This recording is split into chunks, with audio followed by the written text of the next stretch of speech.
దశమ స్థానంలో సంచరిస్తున్నటువంటి చంద్రుని యొక్క ప్రభావం వలన మీరు నిన్నటి దాకా ఉన్నటువంటి బాధల నుంచి, ఇబ్బందుల నుంచి బయటపడే అవకాశాలు చాలా అధికంగా ఉన్నాయి అని చెప్పచ్చు.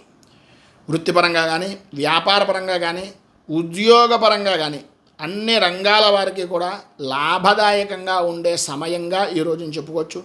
విద్యార్థులు చదువు విషయం నిమిత్తంగా అనుకూలతలు ఏర్పడడం, ప్రతి వ్యవహారంలోనూ కూడా లాభదాయకంగాను విజయదాయకంగాను గడపడం జరుగుతుంది.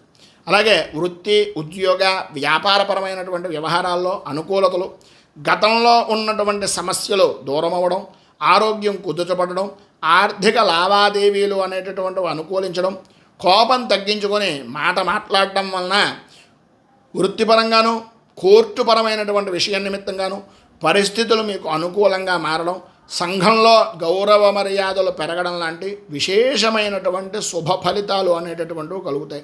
అనుకూలతలు ఏర్పడతాయి. ఆర్థికంగా బాగుంది, నరఘోష తగ్గుతుంది, అన్ని విధాల అభివృద్ధిని సాధిస్తారు. మీ ఎదుగుదల చూసి ఓర్వలేని వ్యక్తుల నుంచి రక్షించుకోవడానికి, పైన ఉదహరించినటువంటి సమస్త శుభ ఫలితాలను మీరు పొందడానికి శ్రీ షష్ఠీదేవి స్తోత్రాన్ని పారాయణ చేయడం, సుబ్రహ్మణ్య దేవాలయాన్ని దర్శించుకోవడం, లేదా రావి చెట్టు, వేప చెట్టు కలిసి ఉన్నటువంటి ప్రదేశంలో ప్రదక్షిణాదులు చేయడం వలన మరింత శుభ ఫలితాలను మీరు పొందుతారు అని తెలియజేస్తూ